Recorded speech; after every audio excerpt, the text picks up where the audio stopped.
వీరుడే లేచెను మరణపు ముళ్ళును విరచి సాధ్యమా మంటికి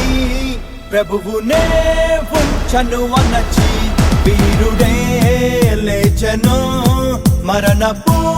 ముళ్ళును విరచి సాధ్యమా మంటికి ప్రభువునే ఉంచను అనచి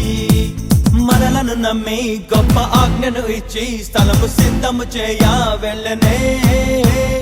ఆత్మను పంపి తన శక్తితో నింపి తనకు సాక్షులుగా మనల చేసనే ఉరుమల్లే ప్రకటించి